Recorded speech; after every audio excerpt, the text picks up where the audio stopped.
Hello, my name is Gustavo Ribeiro, editor-in-chief of the Brazilian Report.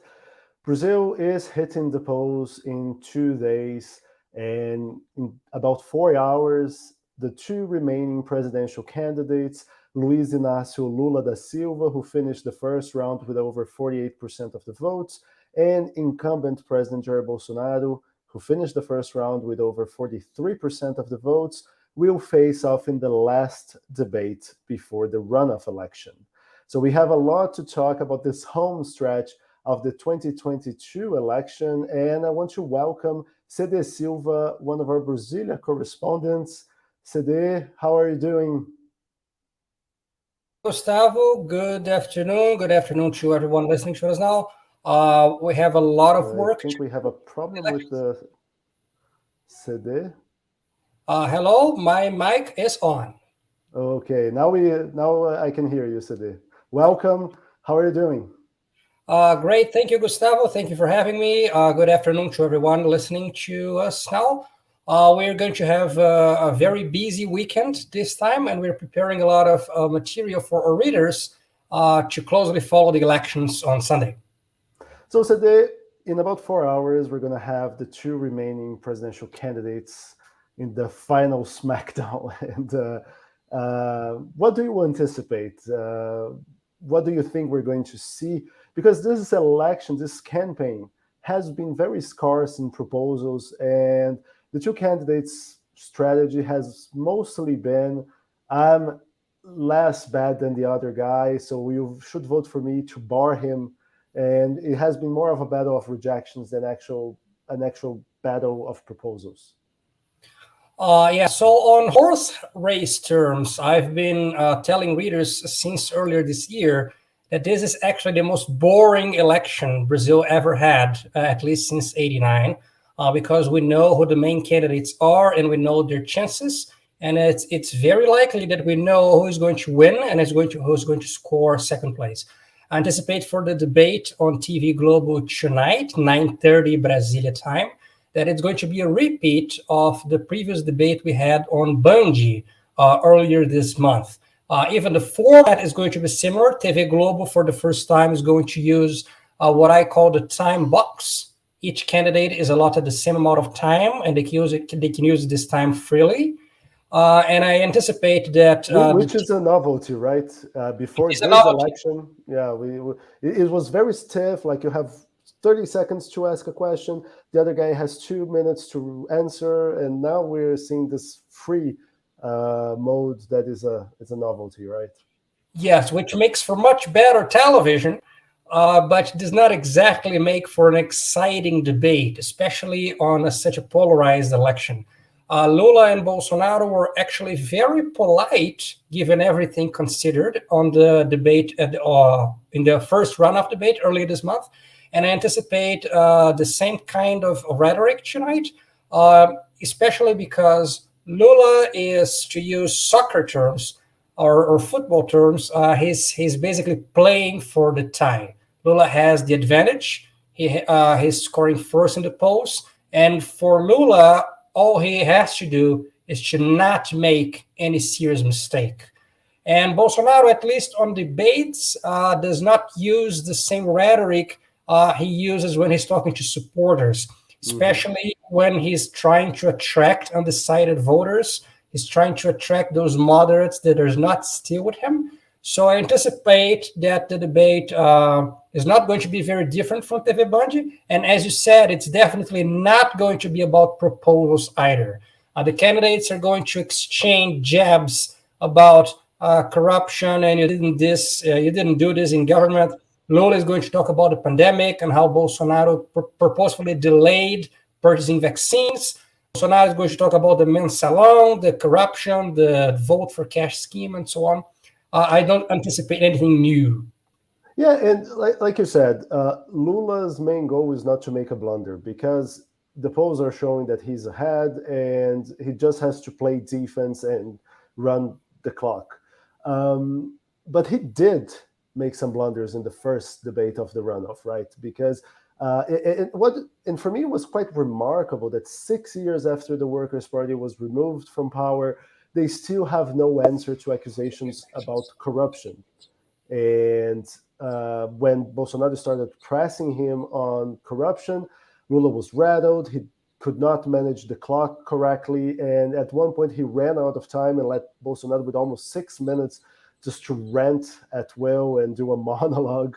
And 6 minutes in TV is a lifetime to just talk without interruption. Yes, Lula did make this blunder. He used just too much time. He was very hungry for talking, and he left Bolsonaro speaking for 6 minutes. But I don't think that Bolsonaro is a very good debater, and I don't think that those 6 minutes were enough to convince undecided voters. In such a polarized election, what we see is that everything that Bolsonaro says is heavily applauded by his supporters. Anything that he says, absolutely, it's like a great victory for them. But it's not necessarily enough to convince those people that are still undecided, which are a very, very small percentage of Brazilians. Also, I understand that there is a limit to marketing. If you have a bad product, there's only so much that marketing can do. And this is the case with corruption in the Workers' Party. Lula has repeated several times that the corruption was at least investigated, that there were in place mechanisms to find out about the corruption, that the federal police did its work, that the prosecutor general did its work, that several people went to jail.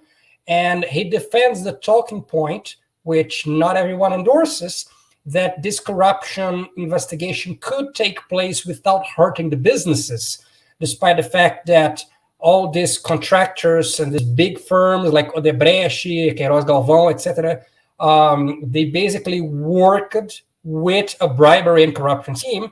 And it was their business model, right? It wasn't their business model, and Odebrecht had a specific department and a specific secretary in charge of bribes. So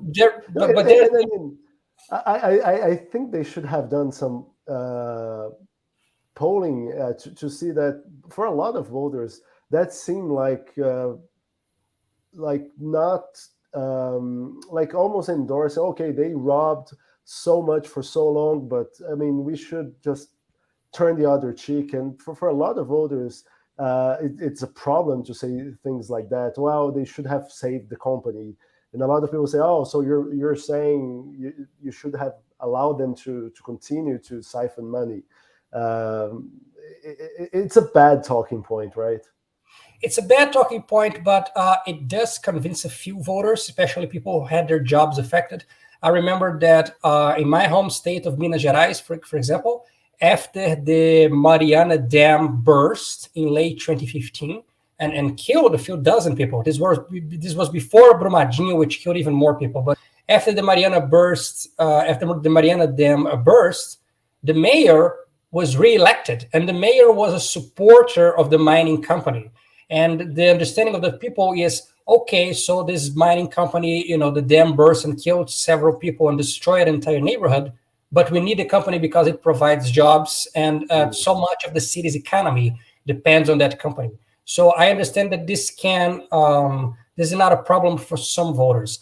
I understand, however, that the problem for Lula, which has already happened in 2 debates, is that Lula is speaking, his time is just about to run out, and then he reminds of attacking Bolsonaro with Bolsonaro's corruption allegations. For example, that Bolsonaro's family bought over 100 real estate properties, houses and buildings, and of those over 100, 51 were demonstrably paid with cash, at least partially with cash. So Bolsonaro's family... Which is usually a way of erasing the money trail, right?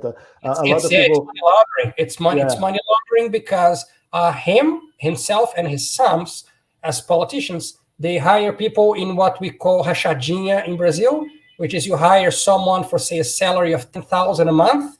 This person does not actually work, and he returns 9,000 to you, the larger part of the salary, to the politician. And this is a way of making money without being linked to any large corruption scheme. So you don't need to be in the club that votes a certain public works. You can do a lot of money over the years as long as you steal from the employees' salaries. and then you launder this money by buying real estate. Lula has so far missed all opportunities to actually address this issue. Yeah. And so let's talk about Sunday. And like you said, there are very few undecided voters at this point. Now, the polls massively underestimated Jair Bolsonaro's support. He scored almost 8-9 points more than the polls were giving him, depending on the pollster. But at this time, runoff polls usually are more spot on, right? Because there are fewer variables, and historically, they have always predicted the winner, and they say Lula is about to win, with margins ranging from like a 0.5 percentage point to 3 to 6 percentage points, depending on the pollster. If Lula does confirm this polling lead, and we have been talking about this week, you don't expect Bolsonaro just to accept defeat gracefully, as other losing candidates have in past elections, right?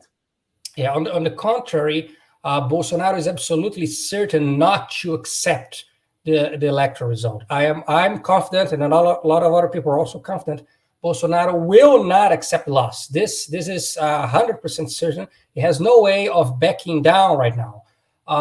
Recently elected Congressman Guilherme Boulos, who is a left-wing congressman from São Paulo, he has said months ago in an interview that he's certain that Bolsonaro will not accept electoral defeat. So far, we have reported this on the Brazilian Report over the last several months. Bolsonaro has copied every page from Donald Trump's playbook. He has tried to sow distrust about Brazil's voting machines. He has claimed that he has actually won the 2018 election in the first round, and there was no need for a runoff, with absolutely no shred of evidence. But that's why I say he's not copying Trump. He's doing that before it was cool. He has always tried to sow distrust in our system. I understand that, but I also understand that it's copied from Donald Trump's playbook, just because the systems are different. What Donald Trump did, for example, was to claim that he also won the popular vote, which he did not. He won the Electoral College, but he claims that he won the popular vote. And Donald Trump has also claimed that his inauguration day had more people than Barack Obama's inauguration day, even though the photos clearly show that is not the case. And so, depending on their own conditions, they copy each other. Bolsonaro has repeatedly said he does not trust the voting machines, and this Monday night, his communications minister, Fábio Faria, has produced another factoid about radio ads, which we have shown at the Brazilian Report also to be false. And just now, a few hours ago, Minister Fábio Faria told Folha de São Paulo that he regrets raising the issue of the radio ads, and he didn't actually mean it. But he was misled by people in the campaign committee, he said. Yeah, right? he's so naive. I'm so sorry for the communications minister, which people from our audience might not know. He's the son-in-law of Brazil's communications mogul, Silvio Santos. So he's very well connected with communicators on TV in Brazil.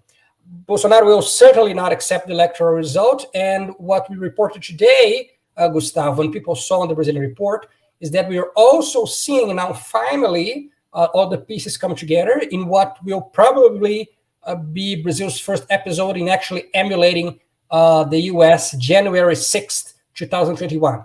So Congresswoman Carla Zambelli, which is a hardcore Bolsonarista and was recently reelected, today, this Friday, she summoned a demonstration of pro-Bolsonaro demonstrators nearby Congress for Sunday, 5 p.m., just after polls close. She calls this a victory party, but since it's very likely that Bolsonaro will not win, then you have, Gustavo, hundreds or thousands of Bolsonaro demonstrators nearby Congress just after the results are in. And this is very dangerous.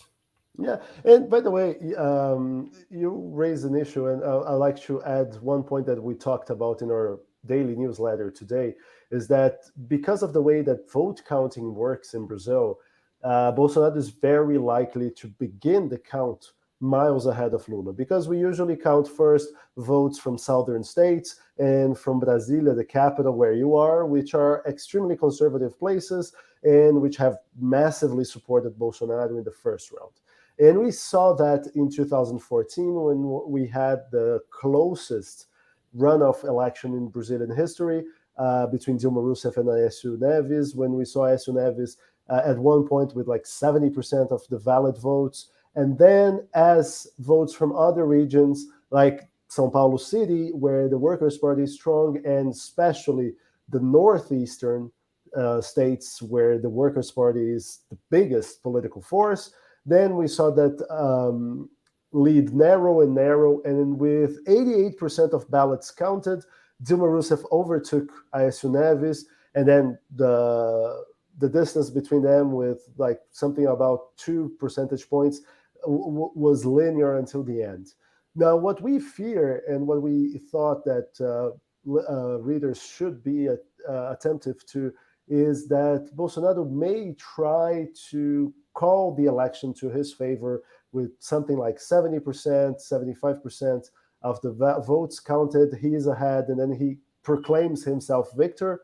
And then when if Lula eventually takes over and finishes ahead, then the Bolsonaro camp will call foul play and say, no, wait, the election is over already. Why?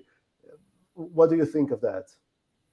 Yeah, once again, we see the same playbook in a different board game. In the US in 2020, you had the MAGA Republicans claiming, stop the count. Do you remember, stop the count? And because the mail-in ballots that favored Joe Biden were coming in later. It's similar scenario, just electronically and much faster in Brazil. And since everything is done by computers, in Brazil, you cannot stop the count. You can't force poll workers because there are no people manually counting the votes. And so since you cannot have a stop the count as they tried to do in the US, they're going to probably do something similar, as you said, trying to call the election first. One of the things that could hinder them is because the machines and the systems are updated every election, which means that the results can come in faster than they anticipated. In 2014, as you remembered, Dilma overtook Aécio Neves 7:32 p.m. On Sunday night. That's just 2.5 hours after polls were closed. So just 2.5 hours, precisely, because the polls always close at 5 p.m. In that case, the results they started coming in later because at the time we still waited for Acre because of the time zone, and so at 5 p.m. The online counting was still not available, and so the results were postponed until they were being reviewed online. This time, everyone gets the results starting 5 p.m., even with people on the line to vote. Precisely because the electoral authorities fear a challenge, they changed it and they said states in other time zones have to put themselves in the same. In Acre, like you said, which is close to Bolivia, instead of voting between 8 p.m. and 5 p.m., they will have to vote between 6 a.m. Yes. and 3 p.m. and 3 p.m. Yeah, there's always conspiracy theories and the things you can do to kill them, to discredit conspiracy theories at the first time. Alexandre de Moraes, which is currently the head of the Superior Electoral Court, he has tried to do. And so one of his decisions this year was that the elections are going to be at the same time. Much like China does not have time zone. It's a single time zone, this being a very big country. So for the elections, we only have like one time zone, and they all come in, the results come in at once. So it depends, depending on how close the election is, the time that Lula overcomes Bolsonaro will be later, but depending on the machines, on the updated systems, this news could also come earlier. There are a lot of factors, however, Gustavo, playing in Lula's favor. I believe there are three factors that help Lula in this case. First, and just 1 second, Cedê, before you tell us these three factors, I just want to ask people who are watching our live broadcast to subscribe to the Brazilian Report, which is the journalistic engine behind all of our content, from newsletters to articles to this YouTube live broadcasts. And also, if you are already subscribed to the Brazilian Report, you can take this here. You can take this QR code and fill our coffee mugs. God knows we are needing them these past couple of weeks. And make a donation on Buy Me a Coffee. And you can have, we have a membership program there where you can have exclusive content, in behind the scenes content. You know how we work, what we're doing, and also special content about Brazilian culture, Brazilian society. It's very interesting, very different from what you get in the website, which is more politics and economics. So sorry to interrupt you. Please, Cedê, go with the three aspects that may favor Lula this time around. So there are three factors helping Lula. The first one is he's ahead. He got 6.1 million more votes than Bolsonaro did in the first round. This is a substantial advantage, and it's very hard to overcome. The second thing is that we have a very polarized election, and this polarized election meant that over 90% of voters, they chose Lula or Bolsonaro in the first round, and they left very little space for the other candidates. 40 candidates are ahead for Lula and Bolsonaro, which are the protagonists of this election. This is very good news in that they have the spotlight and the other candidates do not appear. But it also means that when you get to the second round and you need more votes, you don't have much space to get new votes from. I compare it to like if you buy a cake in the middle of the week to enjoy the cake on the weekend, and then you anticipate the cake and you eat the cake now. It's very delicious to have that cake. Very good. It tastes really good to eat the cake on the middle of the week. If you open your fridge during the weekend, the cake's no longer there because you already ate the cake. The candidates already ate the cake. They already got the lion's share of the votes in the first round, so they don't have much space to get new votes now. And you say quite frequently that we didn't have a first round, right? We had a runoff, and now we're having a third round, and we're probably going to have a fourth round with Bolsonaro challenging the results. Precisely. So as Brazilians, we say first round and second round for the elections. We call the runoff the second round. As I understand it, Brazilians already had the second round. The second round already took place, and this Sunday we were having the third round because almost every Brazilian voter already behaved on October 2 as the election was the second round because they picked either one of the two candidates, and most Brazilians ignore the other ones. So it's almost as the second round happened. Yeah, and we always say in Brazil, like the first round is the vote where your heart is, and then the runoff is the vote for the lesser evil. And most Brazilians voted for the lesser evil. Like a lot of the support for Lula and Bolsonaro was not necessarily people who are on their bandwagon, but actually they hate the other guy more. So, like you said, the behavior of a runoff stage. Precisely. The recent Quest poll that we showed also on the Brazilian Report on our live blog also demonstrates this, that a very large share of both Lula and Bolsonaro voters vote out of fear of the other candidate winning more than they vote because they want 4 years of their preferred candidate. And the third factor helping Lula is the large number of cities and state governments that either autonomously or because of a court decision are going to offer public transportation on Sunday. Abstention rates always increase on the second round, and most abstention happens on the poorer section of the population, which tends to vote for Lula. With free buses and free transportation, free subways in some cases, in some cities, offered to everyone. Notably, São Paulo, the city with the largest chunk of voters, and where Lula won, despite losing in the state of São Paulo. Bolsonaro was very strong in the interior of the state, but in São Paulo city, Lula actually won. So it's highly consequential that buses will be free and the metro will be free on Sunday. Yes, and not only Lula won in São Paulo city capital, but also in most neighboring cities of the greater São Paulo area, such as Guarulhos, Santo André, which are, some of these cities are very big cities. For a Paulista citizen, They might not be big because Paulistas are so used to very big things, but Guarulhos has over 1 million people, which in almost every Brazilian state, Guarulhos would be a massive city. And a lot of these cities benefit from the train system that will be free. Exactly. So since Lula already won in both São Paulo city and the greater São Paulo area, this free transportation might help decrease the potential abstention rate. And and I forgot one.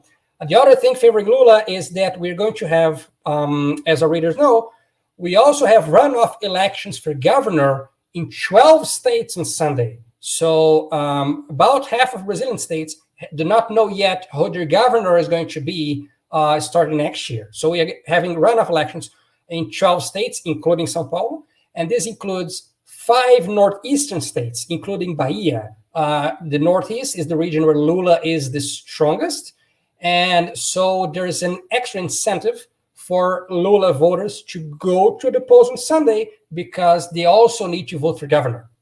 Yeah, and the candidates for those governorship races are also engaged every day in campaigning, and a lot of them try to peg their image to Lula's. So it's we say in Brazil, this is a huge country, and having someone in remote areas talking about your candidacy and incentivizing voters is very important.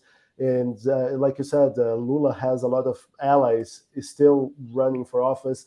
And this is interesting. It brings me to one point, because I know you hate this comparison about Minas Gerais and Ohio, saying that Minas is the Brazilian Ohio, because since the 1940s, no president has won the race without, quote unquote, taking Minas or having a majority of votes. But we do not have an electoral college, and it's one man, one vote. So this is a comparison that is quite flawed. And on one hand, Minas is sort of encapsulates a lot of Brazil's contrasts, and so you have a wealthier area, a poorer area. It's the gateway into the Northeast, although it is in the Southeast. And but at the same time, because we have one man, one vote, if Lula gets to extend his leads in northeastern states, it may offset any strides that Bolsonaro makes in the Southeast. Like in Maranhão, the gap of votes in favor of Lula there offset what Lula lost in São Paulo. So we cannot say we have the governor re-elect Romeu Zema of Minas Gerais, who engaged in helping Bolsonaro during this runoff. But even if he does manage to flip votes, it doesn't mean that losing Minas will necessarily mean losing the overall election, right? Yeah, so there are 3 things I'd like to comment on that. The first thing is that the comparison between Minas Gerais and Ohio, I don't think it's only imperfect, but it's a little bit outdated, because Ohio, in my understanding, already became a red state. Ohio is no longer an indicator of U.S. politics, because Trump won in Ohio in 2020, and he lost the election regardless. However, in favor of the comparison between Minas Gerais and Ohio, the voting percentages for Lula and Bolsonaro in Minas Gerais were strikingly similar to the national percentages, 48-43. And that always happens, right? Yeah, it always happens. It's always very close, and it's still very close in this election. So Minas Gerais remains a very good indicator, at least coincidentally, for the national election, because not only the positions are the same, but the percentages are very, very close to the national ones. The third thing is, in my understanding, Romeu Zema, who is of the Libertarian Novo Party, he's always talking about capitalism and entrepreneurship and the free market. In the free market, Romeu Zema would never be hired as a marketing political agitator or political demonstrator. He was reelected himself, which is good for him. But Novo did not make a single congressman in Minas Gerais. He didn't elect any. There are over 50 spots, and Minas Gerais has not elected a single congressman from Romeu Zema's party. So as a political marketer, as a marketer for other politicians other than himself, Mr. Zema would never be hired in the private market. Kingmaker. He's not a kingmaker at all. He's barely a congress maker. In the free market, if you were to send his resume to a private company as an endorser, as someone who tries to sell politics, he would never be hired. No, he has not demonstrated any competence on that. And even if Lula, it's interesting because if Lula loses in Minas but wins the election, then this race would mean that a lot of those political adages we have and those cliches we always rehash every 4 years would be broken, because at least one of them, of two, are going to be broken. No president has ever lost re-election, and no one who has finished the runoff stage ahead has ever lost. No one who has finished the first round ahead has ever lost the runoff. So at least one of these two adages in a presidential election, yes. Presidential race, yes. In a presidential race, we never had the second place win the election in the runoff in a presidential race. But we do have some overturns, very important in gubernatorial races for governor, in the state that you're in, the state of São Paulo, in 98. We had a dramatic overturn by Governor Mário Covas defeating Paulo Maluf. He finished second in the runoff, and then he overcame Paulo Maluf. And in Minas Gerais, in 1994, back in the Fernando Henrique, Eduardo Azeredo overcame Hélio Costa, who was very, very close, like 49 or 48%. He was very close to winning in the first round. He did not, and then he was overtook by Eduardo Azeredo in if we're sports, it would be a massive event. Like if we're football, it's like losing 7-1. The biggest upset you could ever imagine. Yeah. I still lived in Minas back then. I was young. In Minas, yeah.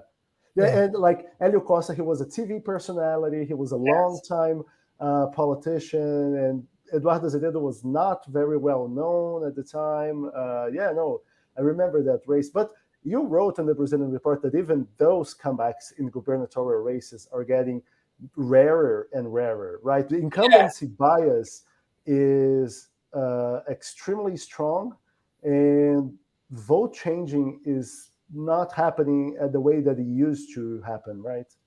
Yeah, that happens with polarizing. The more you have a polarized society and people stick to their team or stick to their tribe, the more boring elections become, because people vote their own candidate.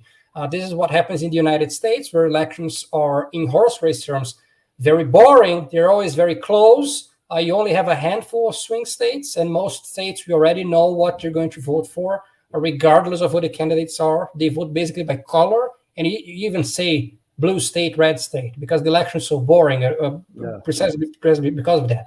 In Brazil, we have not reached that point, but we are becoming close to the point.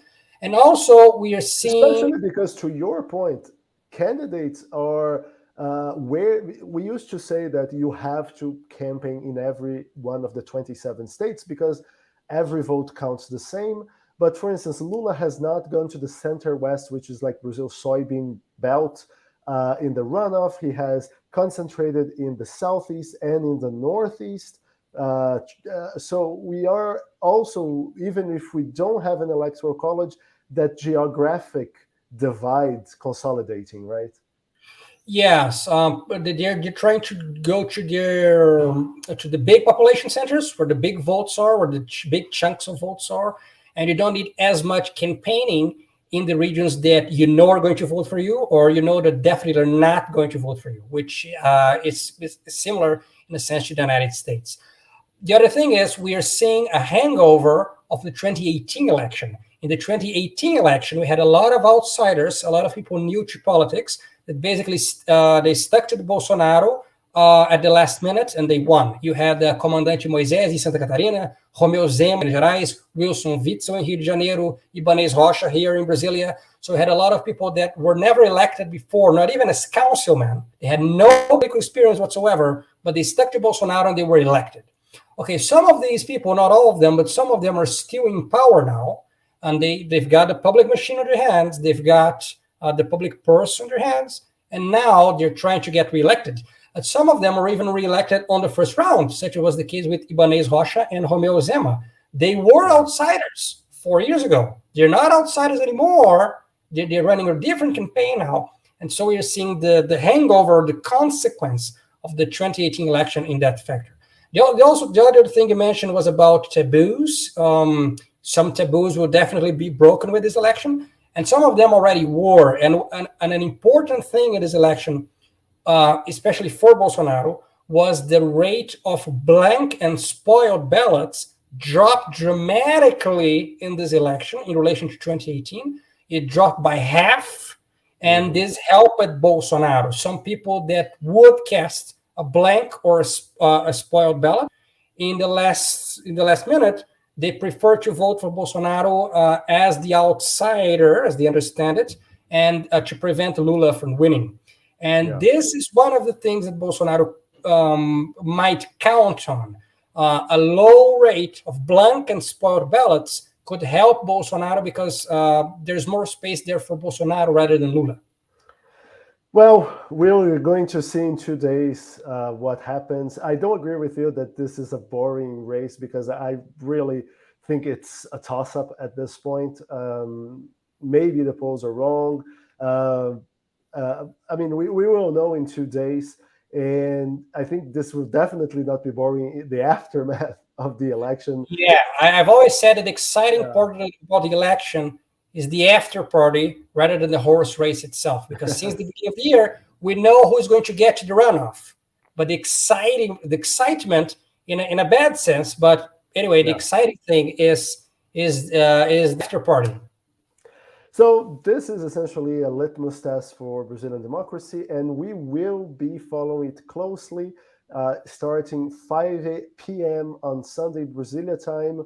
When polls close, we will begin our live broadcast, commenting on the results, talking about what happens in the state levels, but especially who is going to be Brazil's president for 2023, 2026, and what happens in the aftermath if Cedê and I are corrected that Bolsonaro will challenge the election and create havoc, or if he will challenge the election but not get institutional support and then end up being a damp squid. Personally, I think everything could happen, including nothing, which I hope is the case. Whoever wins, I hope it's a peaceful aftermath, even though, like you said, it's a very unlikely possibility. But I know you're going to be with us, so Cedê, see you on Sunday. See you on Sunday. Thank you, everyone. And once again, please subscribe to the Brazilian Report. And if you are already a subscriber, donate a couple of coffee here on this QR code to fill up our coffee mugs and help us continue to do our original coverage on Brazilian politics. We also do coverage on Latin America, and you can follow on Brazilian.report. So then, once again, thank you very much. See you in a couple of days, and I hope you won't be the bearer of bad news from Brasilia. Okay, great. Thank you, Gustavo. Thanks, everyone. Ciao. Ciao.